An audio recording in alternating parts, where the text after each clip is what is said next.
안녕하세요. 저는 30대 후반의 사연 많은 미혼모입니다. 어떻게 시작해야 할지 모르겠어서 천천히 제 이야기를 들려드릴게요. 어린 시절 부모님 이혼으로 줄곧 엄마와 함께 살았었죠. 저는 부모님이 이혼하신다는 게 너무 싫었습니다. 어린 마음에 아빠도 엄마도 모두 좋았으니 말이죠. 그러나 시간이 지날수록 부모님께서 언성을 높여 싸우는 일을 자주 목격해야 했고, 그럴 때마다 엄마가 너무 고통스러워하는 게 보였어요. 어느 날은 학교 끝나고 집에 왔는데 엄마가 안방 구석에 쭈그리고 앉아 엉엉 울고 계셨습니다. 너무 작고 여린 엄마가 다 무너져서 울던 그 모습은 몇십 년이 지난 지금도 생생하게 기억이 나네요. 어린 나이에 저는 엄마가 살려면 아빠와 이혼하는 게 맞다는 걸 느꼈고 이미 받아들였습니다. 엄마와 단둘이 살게 되었지만 행복하지 않았습니다. 아빠와 이혼한 후 엄마의 건강은 급속도로 안 좋아지셨죠.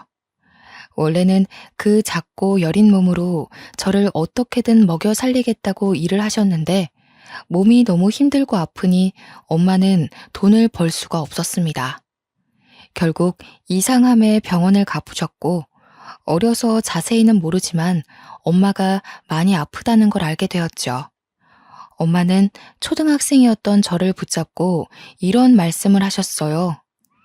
연주야, 엄마가 일을 해야 돈을 벌고 그래야 우리 연주 맛있는 것도 사주고 예쁜 것도 사주는 건데 엄마가 조금 아프네? 그래서 당분간은 일을 못 하거든. 연주가 조금 이해해 줄래? 엄마, 아파? 어디가 얼만큼 아픈데? 조금 아픈 거야. 좋아질 거야. 엄마가 지금은 돈이 별로 없어서 예쁜 거 많이 못 사줄 것 같은데 괜찮아? 응, 알겠어. 근데 엄마 많이 아픈 거 아니지? 그럼 엄마 괜찮아. 걱정하지 마. 엄마가 몸이 성치 않으셔서 병원 생활을 자주 하셨지만 그래도 딸 자식 어떻게든 키워보겠다고 노력을 많이 하셨어요. 그래서 그런지 제가 중학생이 된 후 엄마의 몸 상태는 급격하게 나빠지셨고 정말 걷잡을 수 없는 수준이 되었습니다. 이대로 엄마가 제 곁을 떠날까 너무 무서웠어요. 말할 힘도 없으셨으면서 늘 제게 애써 미소를 지으며 괜찮다는 말만 반복하셨던 엄마의 모습이 마지막이었죠. 고작 제 나이 14살에 엄마께서 지병을 앓다 돌아가셨습니다. 저희 엄마도 참 외로운 사람이었던 게 아빠와 반대하는 결혼을 하시면서 가족들과 모두 연을 끊고 사셨어요. 그렇다 보니 엄마가 돌아가신 후 혼자가 된 저를 찾아오는 친인척은 아무도 없었고, 심지어 아빠도 저를 찾아오지 않으셨죠. 저는 자연스레 보육원에 들어가서 살게 되었습니다. 너무 낯설었고 무서웠어요. 전 이곳 생활에서 가장 힘들었던 게 마음을 주고 함께하던 동생들이 하루아침에 어디론가 입양을 가버려 아픈 이별을 자꾸만 해야 한다는 것이었죠. 어떤 이별이든 아프고 힘들지만 마음 둘 곳 없는 제가 유일하게 마음을 주는 동생들이 그렇게 하나둘 떠나니 참 힘들었습니다. 저는 나이가 있다 보니까 입양의 기회는 당연히 없었고 꿈도 꾸지 않은 채 그곳에서 외롭게 살았어요. 한참 어린 동생들과 지내며 나름 또 다른 형태의 가족을 만들며 지냈죠. 제게 부모님은 없지만 많은 동생들은 있었으니까요. 마음 둘 곳이 없어서 참 외롭고 쓸쓸했고 또래 친구들을 보면 늘 부러웠어요. 부모님이 다 있는 집에서 가족들과 함께 오순도순 사는 모습이 그렇게 부러웠죠. 제가 두 번 다시는 할 수 없는 일이라고 생각해서 더 부러움을 느꼈습니다. 학교를 다니다 보니 가족에 대한 그리움이 굉장히 커졌어요. 가족 여부를 왜 그렇게 물어보는 건지 저 같은 고아는 주눅이 안 들래야 안 들 수 없는 환경이었습니다. 그뿐 아니라 사소한 친구들과의 대화 속에서도 늘 아무 말도 못하고 있었죠. 얘들아, 이거 가방 어때? 내가 완전 갖고 싶던 건데 아빠가 사줬다. 완전 잘 어울려. 부럽다. 우리 아빠는 생일 아니면 선물 안 주는데. 연주 너희 아빠는? 너희 아빠도 선물 자주 사주셔? 어? 아니, 우리 아빠도 잘 안 사주셔. 그러고 보니까 우리 연주 집에만 놀러 못 가봤는데 초대 좀 해줘봐. 궁금하다. 말 나온 김에 오늘 연주 너희 집 가서 숙제할까? 아니. 엄마가 집에 계셔서 허락받아야 해. 그리고 집에 친구들 오는 거 별로 안 좋아하셔서 좀 힘들 것 같아. 미안해. 원래 거짓말을 잘 안 하는 성격이었는데 저도 모르게 어느 순간부터 내내 거짓말을 하고 있더라고요. 감출 게 점점 많아지고 숨기고 싶은 게 많아지니까 자꾸만 거짓말을 했죠. 친구들에게 보육원에서 살고 있다는 말을 하고 싶지도 않았고 구구절절 어떻게 고아가 된 건지 설명하고 싶지도 않았습니다. 그렇게 거짓말을 한번 시작하니까 걸리면 안 된다는 강박에 저는 꽤 철저하게 친구들을 속였어요. 그렇다 보니 깊게 마음을 두는 친구도 없었고 친하게 지내는 친구도 없었습니다. 뭔가 친구들이 저를 두고 뒷말을 하는 것도 느껴졌거든요. 아무래도 이상하긴 했겠죠. 매번 뭔가 속이는 느낌이 들었을 테고 불안해하는 제 모습을 어린 친구들도 느꼈을 겁니다. 상황이 이렇다 보니 학교 생활도 엉망이었고 저는 그 어디에서도 마음 편히 웃고 떠들 수 있는 곳이 없었어요. 보육원에서 나름의 보살핌을 받다 보니 어느새 시간이 훌쩍 지나버렸고 저는 성인이 되었습니다. 성인이 된 후 저는 보육원에서 나가 홀로서기를 해야 했어요. 홀로서기를 할 수 있도록 지원을 어느 정도 해주시지만 당장 무슨 일이든 해야 먹고 살 수 있었습니다. 제 힘으로 뭔가를 해서 돈을 벌어본 적도 없었고 공과금이 뭔지도 모르는 제게 홀로서기는 꽤 힘들었어요. 그래도 아주 작은 원룸이지만 그래도 제가 살 집이 생겼었고 사회에 나가 보잘것없는 아르바이트지만 일을 하며 제 돈을 벌어먹고 살았습니다. 적은 돈을 벌어서 월세 내고 공과금과 같은 고정 지출을 모두 낸 후 남은 돈으로 생활을 했는데 이렇게 사니까 힘들지만서도 참 뿌듯했어요. 다만 누군가와 소통도 없이 고립되어 사는 느낌이 들어서 그게 좀 힘들었습니다. 친구도 없고 가족도 없으니 온종일 일하는 거 외에는 말할 이유가 없었거든요. 그렇게 제 나이 25살이 끝나갈 무렵 한 남자를 만났죠. 이성을 사랑하고 좋아한다는 이런 감정 자체가 처음이라서 너무 생소했고 어떻게 해야 할지를 모르겠더라고요. 제게 막힘없이 다가오는 이 남자를 밀어내기는 싫은데 방법을 몰랐던 겁니다. 이 사람은 저에 대해 너무 잘 알았고 이해를 많이 해줬어요. 늘 외로움에 사무쳐 있던 제게 그 남자는 너무 따뜻했고 놓치고 싶지 않은 그런 사람이었습니다. 저보다 한 살 많았던 그 사람은 본인도 없는 살림에 제게 한없이 베풀어주기만 했었죠.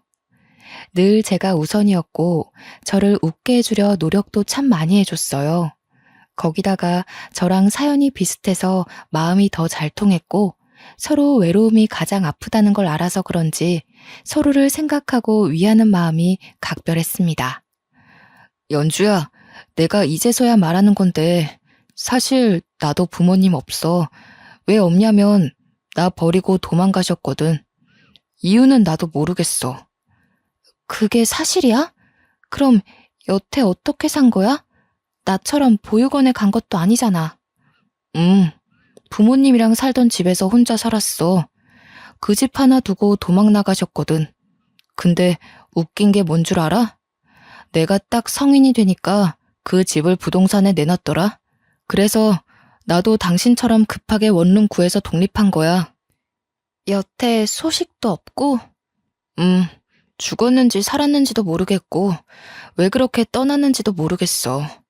근데 하나 짐작 가는 건 두 분이 워낙 안 맞았었고 각자 외도도 하셨거든. 그래서 뭐 각자 살겠다고 합의하에 나 버리고 간 게 아닌가 싶어. 너무하네. 나만큼이나 힘든 시간을 보냈구나. 그래서 나는 연주 널 보면 그냥 우리 둘이 행복했으면 좋겠어. 그냥 잘해주고 싶고 보듬어주고 싶고 막 그래. 대충 사연이 있다는 건 알았지만 이렇게까지 아픈 사연이 있는 줄은 몰랐습니다.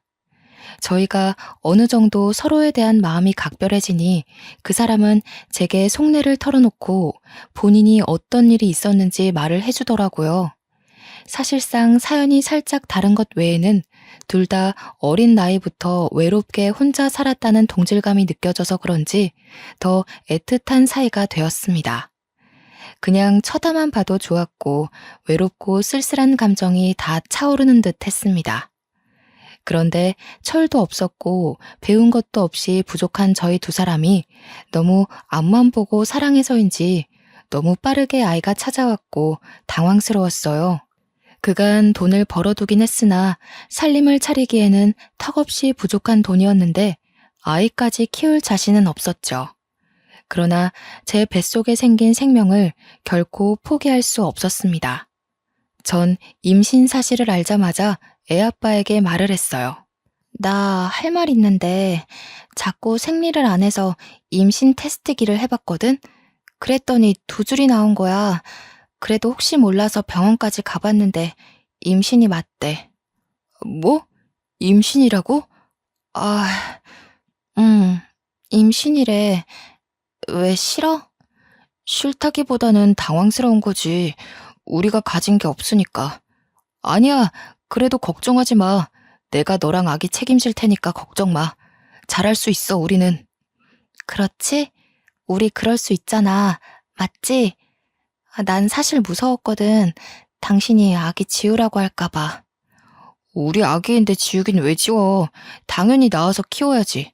우선 집부터 합치고 각자 모은 돈 좀 합쳐서 어떻게든 해보자. 애아빠에게 임신 사실을 고백했을 때 처음에는 당황한 듯 보였으나 이어 아주 든든한 말을 해줬습니다. 그래서 안심이 되었고 무섭지만 믿고 새 출발을 할 수 있었죠. 저도 애아빠도 각자 작은 원룸에서 살고 있었는데 제가 살던 집을 빼버리고 애아빠 집으로 들어갔습니다. 그쪽도 원룸이지만 방 사이즈가 컸고 분리형이라 아무래도 살기에는 그쪽이 더 좋은 조건이었어요. 그렇게 집을 빼고 받은 보증금과 제가 모아둔 2천만 원 남짓의 돈은 애아빠가 관리하기로 했습니다. 저보다 경제관념이 뛰어났고 현명했거든요.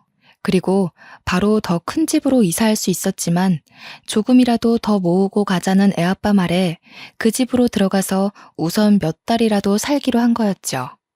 그렇게 애아빠와 살림을 합치고 작은 집이지만 나름 행복하게 지냈습니다.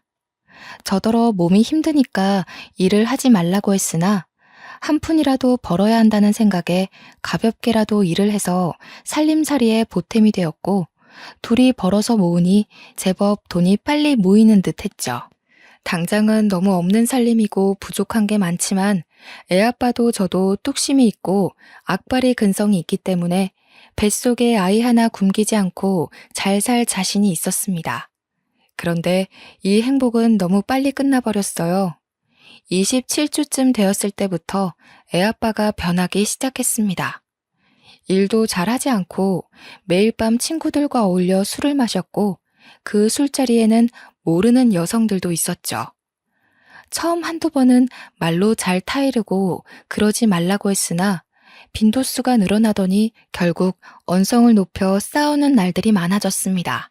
당신 정말 왜 그러냐고. 곧 있으면 우리 꼼꼼히 태어날 건데 갑자기 이렇게 철없이 굴면 어떡해? 임신한 나도 일을 하고 있는데 당신이 일도 안 하고 술 마시면서 놀 때야? 아씨 짜증나게.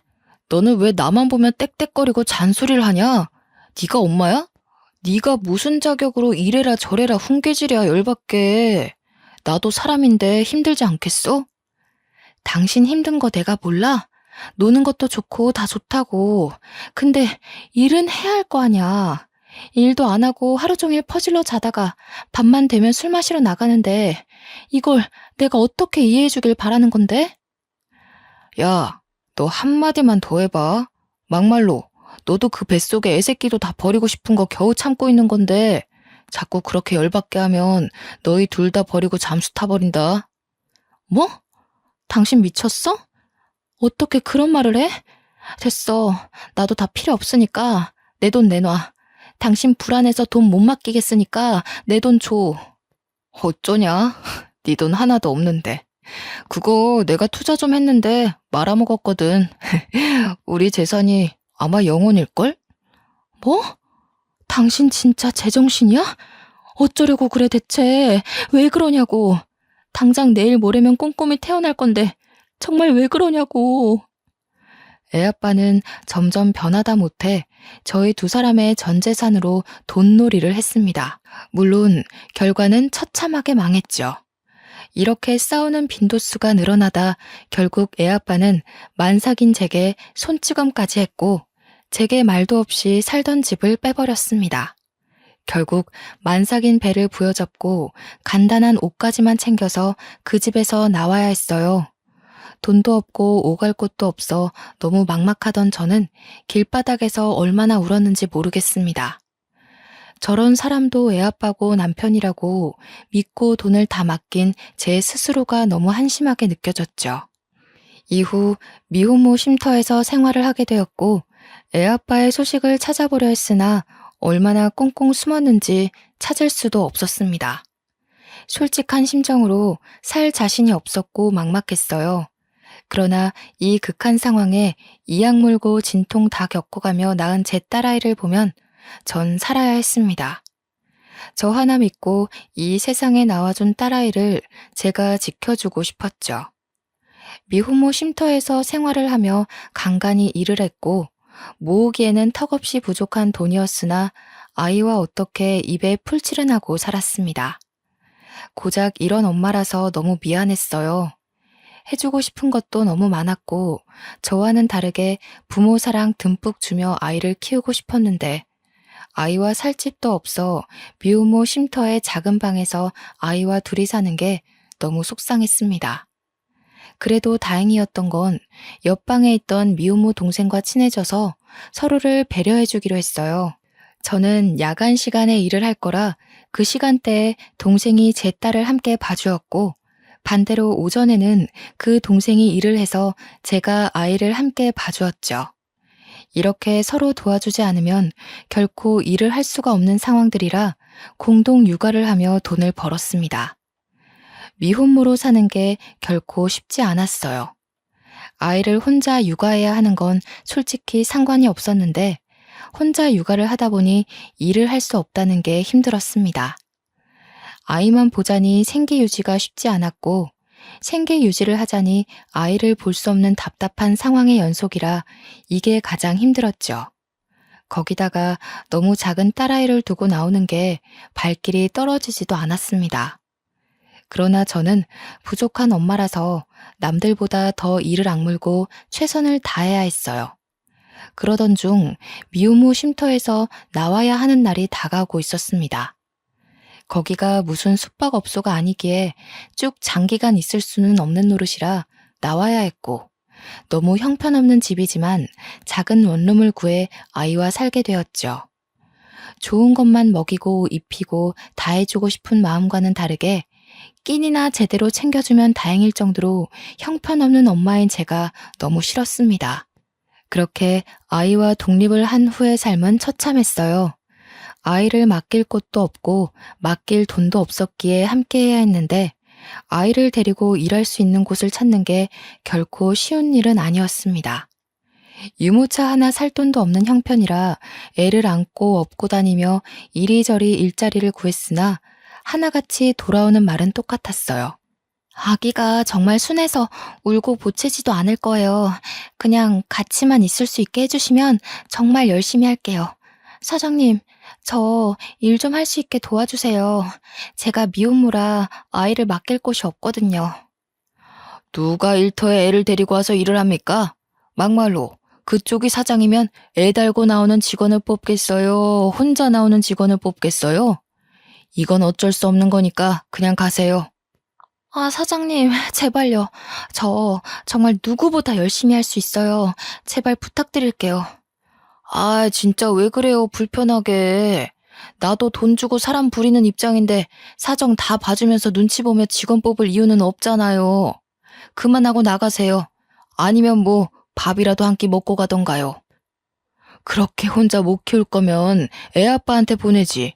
왜 고집 부려서 둘 다 힘들게 삽니까? 제가 일자리를 구하면서 가장 많이 들은 말이 능력도 없으면서 애를 왜 데리고 있냐는 말이었어요. 본인만 힘든 게 아니라 애도 힘든 건데 애 아빠한테 보내라고 말이죠.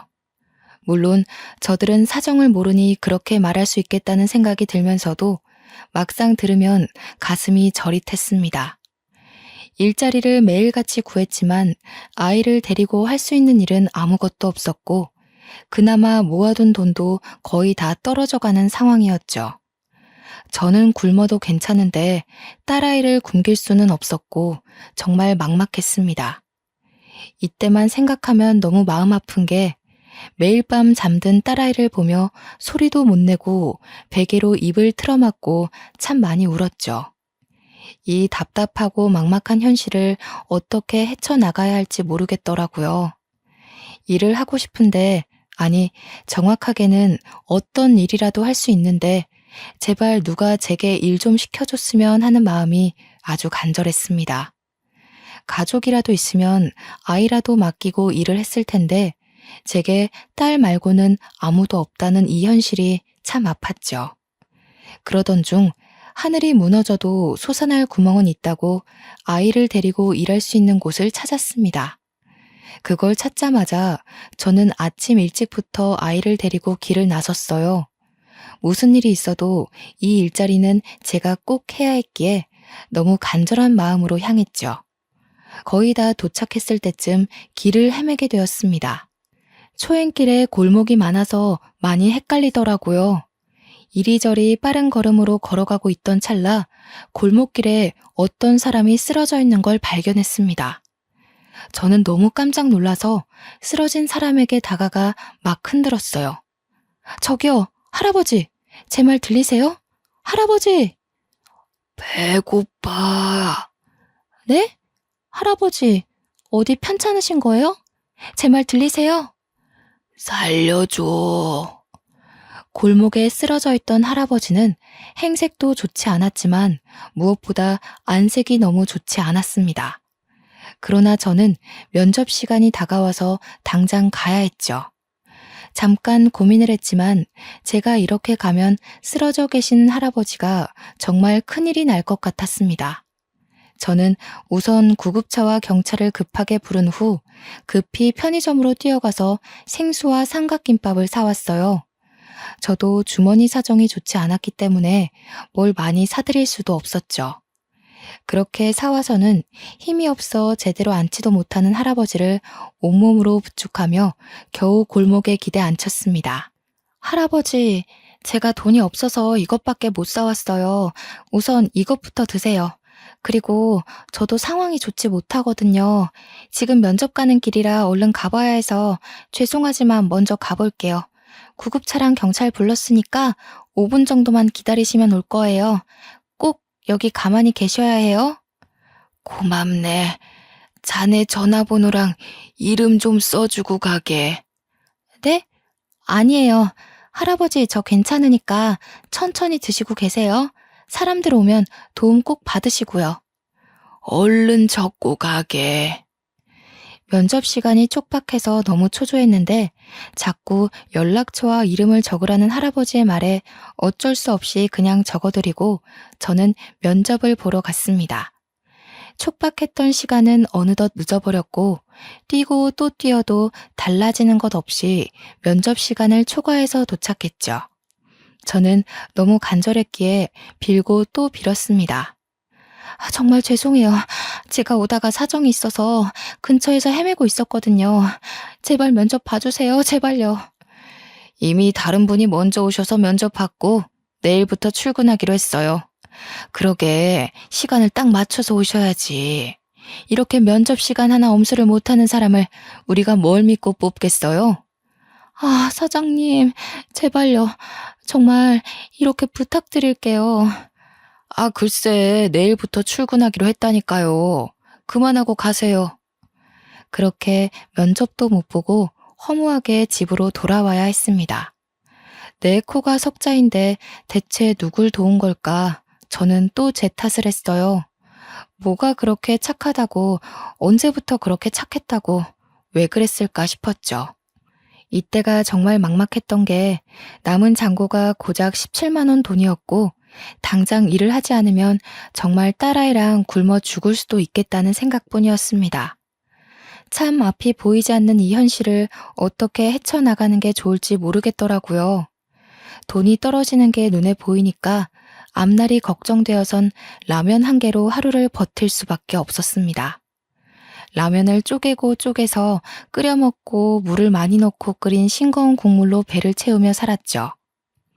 이 당시에 삶이 너무 막막하니까 잠든 애를 두고 야간에라도 나가서 일을 해볼까, 어떻게 할까 별 생각을 다 했어요. 그런데 애가 아직 어리기도 했고 그다지 안전한 아파트도 아니라서 혹시라도 아이한테 무슨 일이 생길까 무서웠습니다. 애 아빠한테 돈만 다 맡기지 않았어도 지금 이렇게까지 힘들지는 않을 텐데 라는 후회도 들었고 그냥 멍청한 제 자신을 한없이 탓했지요.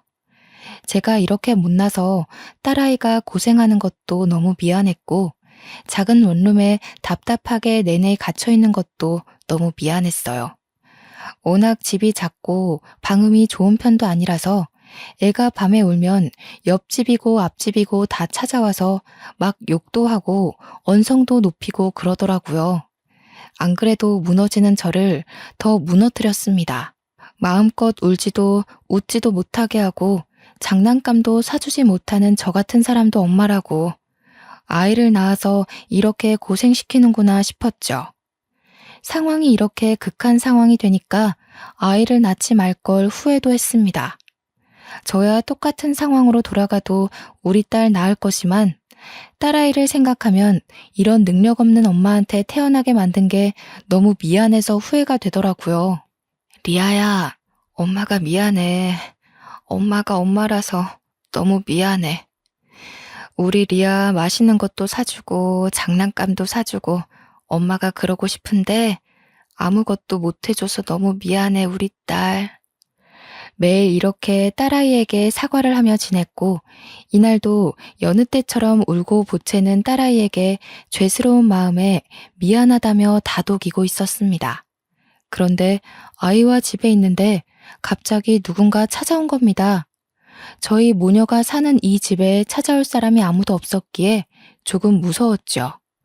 가끔 찾아온다고 해봤자 아이 울음소리 시끄럽다고 찾아오는 옆집, 앞집 남자들이라 선뜻 문을 열어주기 힘들었습니다. 누구세요? 나일세. 문 좀 열어보게나. 네? 누구세요? 나한테 준 삼각김밥이랑 물 갚으러 왔으니까 문 좀 열어보게나. 저는 정말 화들짝 놀랐습니다. 대낮에 저희 집을 찾아온 사람은 길가에 쓰러져 계셨던 할아버지셨죠. 제 면접을 망치게 했던 장본인이라 제가 많이 원망하고 있었던 그 할아버지가 너무 말끔한 차림으로 건장한 남자 둘과 함께 찾아온 거예요. 행색이 좋지 않았던 모습은 온데간데 없었고 정말 당황스러웠습니다. 순간 저는 반가운 반 신기한 반의 마음으로 문을 열어드렸죠. 할아버지는 저를 보며 환하게 웃어주셨고 함께 온 남자들의 손에는 과일부터 시작해서 한우에 아기 옷과 온갖 먹거리들이 잔뜩 들려 있었습니다. 제가 정말 제대로 먹지도 못하고 살아서 그런지 손에 들린 과일과 한우가 눈에 먼저 들어오더라고요. 늘 너무나도 배고팠거든요. 배고픔을 뒤로하고 자리에 앉아서 할아버지께 들은 얘기는 아주 놀라웠어요.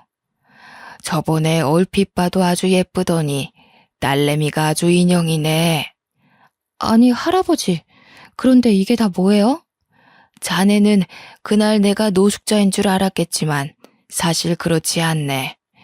길을 가고 있었는데 갑자기 누군가 나를 노리고 와서는 폭행을 하고 지갑에 핸드폰까지 다 뺏기고 쓰러져 있었지.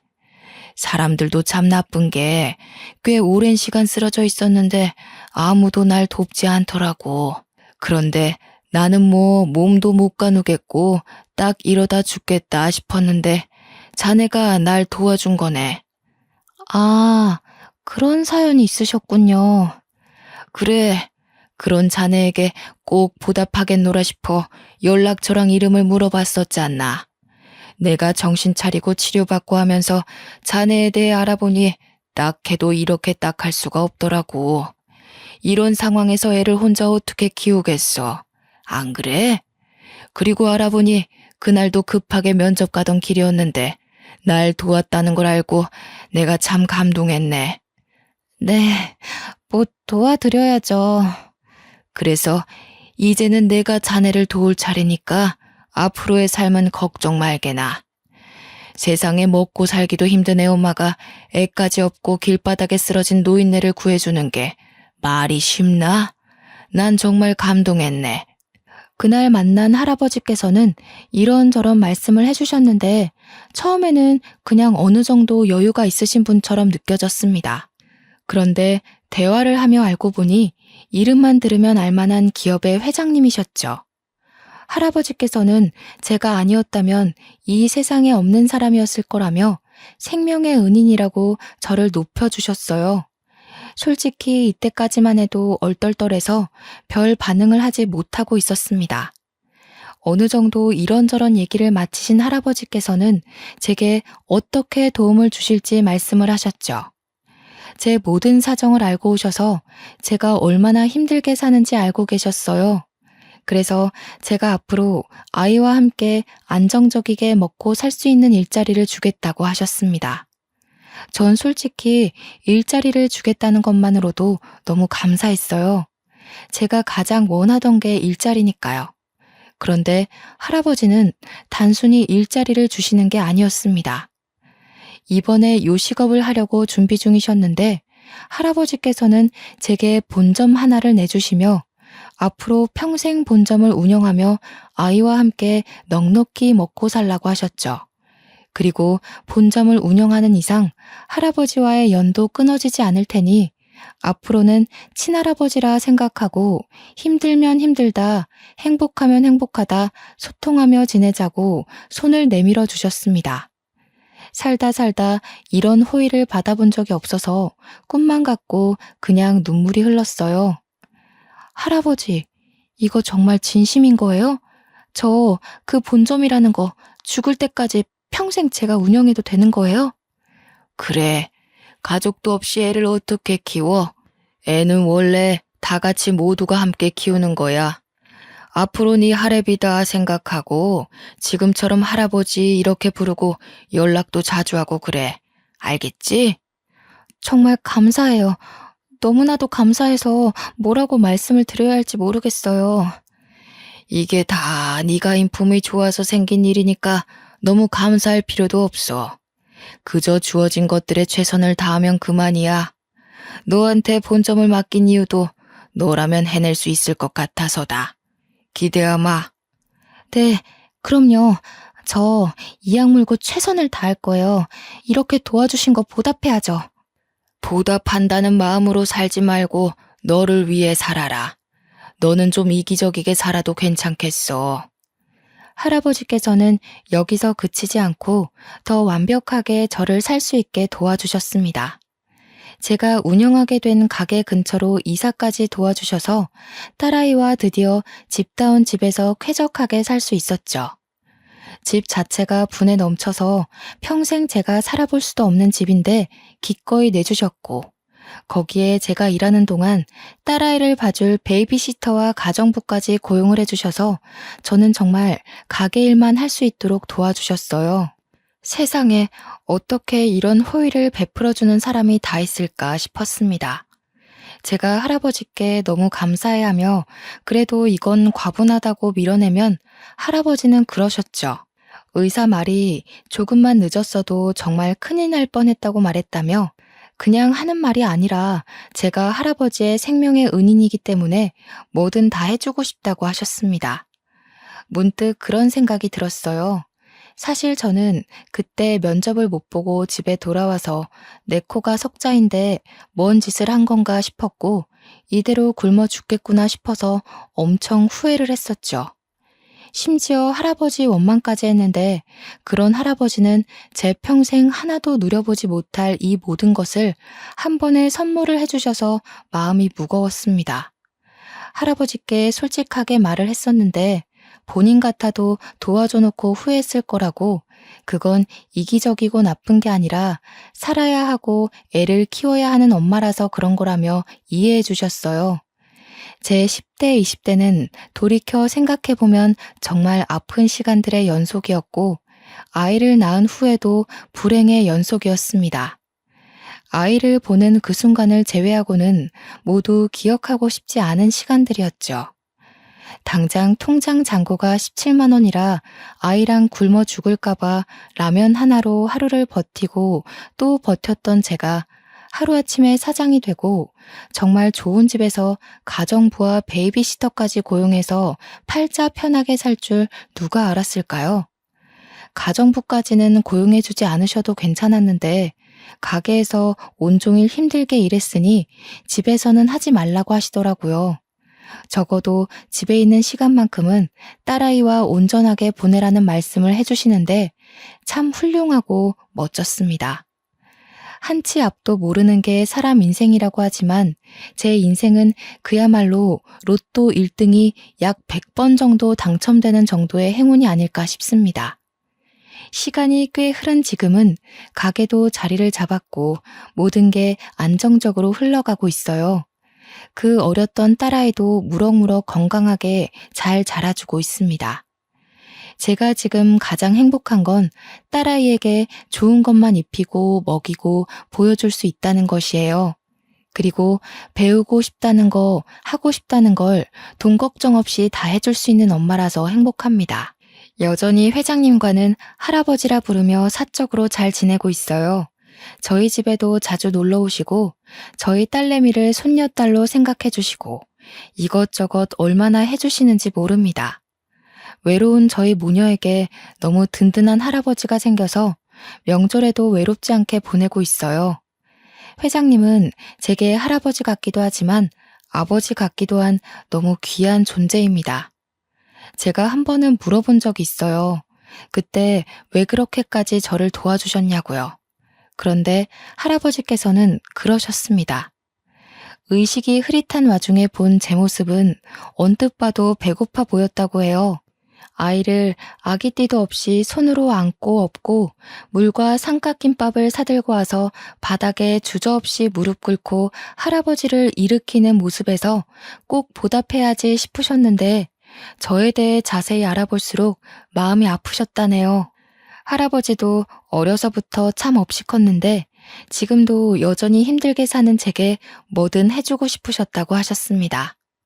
아마 할아버지를 그때 그렇게 만나지 않았더라면 지금쯤 저와 딸은 어떻게 살고 있을까요? 여전히 돈에 허덕이며 하루하루를 숨막히게 살고 있을 겁니다. 제가 이렇게 자리를 잡고 행복하게 살아가고 있을 때 애아빠한테 연락이 왔었어요. 솔직히 생각도 안 나고 살고 있었던 터라 많이 놀랐습니다. 여보세요? 연주 맞니? 세월이 그렇게 지났는데 목소리만 들어도 알겠네. 무슨 일이야? 내 번호는 어떻게 알았어? 어떻게 알았지. 잘 지내고 있다고 소식 들었어. 왜 전화했냐고. 연주 너, 나 미운 거 알고 원망하는 것도 아는데 그땐 내가 너무 어렸고 철이 없었어. 미안하다. 정말 늦었지만 우리 지금이라도 다시 시작해보는 건 어떨까? 별 미친 소리를 다 듣겠네. 너 나 어떻게 살고 있는지 알고 연락했지? 왜? 너무 잘 나가니까 배 아파? 콩고물이라도 떨어질까봐 옆에 있고 싶지? 머리가 있으면 생각이라는 걸 좀 해봐. 내가 뭐가 아쉬워서 너랑 다시 살아? 재혼을 할 거면 내 수준에 맞는 남자랑 재혼해서 살지 않을까? 너도 참 뻔뻔하다. 나랑 리아 그렇게 힘들게 살 때는 모른 척 나타나지도 않더니 이제 와서 같이 살자고? 미친놈. 그때는 내가 너무 어렸다니까. 내가 너보다 더 어렸어, 나쁜 놈아. 2번 다시 연락하지 마. 너 같은 놈한테 원망 쏟을 가치도 못 느끼겠다. 웃기게도 애아빠는 저 이후에도 꾸준하게 매달리고 가게까지 찾아왔었습니다. 딱 겉보기에도 망나니 같아 보였는데 혹시 몰라 할아버지께 부탁을 해서 뒷조사를 좀 해보니 여전히 돈놀이를 하는 망나니였죠. 어쩌면 그때 그렇게 헤어진 게 정말 잘한 일이라는 생각이 들었어요. 그리고 한편으로는 조금 슬펐습니다. 저는 몰라도 본인 딸인데 어쩜 저렇게 모질게 정도 안 주고 모른 척 할 수 있을까 싶었거든요. 솔직히 이런 감정을 느낄 가치도 없는 사람이라는 건 알고 있지만 씁쓸한 건 어쩔 수 없더라고요. 애아빠의 지속적인 집착과 괴롭힘에 그냥 깔끔하게 신고를 했고 그 이후 몇 년이 흐른 지금까지 제게 연락 한 번 없이 조용히 지내고 있습니다. 본인도 양심이라는 게 있으면 그만해야죠. 딱 지금처럼만 딸아이와 할아버지와 행복하게 오래오래 좀 살고 싶습니다. 제가 이제서야 조금씩 할아버지께 효도를 하고 있기 때문에 꼭 오래 저희 모녀 곁에 있어 주셨으면 하는 바람이에요. 제 사연을 모두 들어주셔서 감사드리고 혹시 벼랑 끝에 아슬아슬 서 있으신 분들이 계신다면 꼭 해결책은 있다고 말씀드리고 싶습니다. 모두 행복하시길 바라며 마무리할게요. 감사합니다.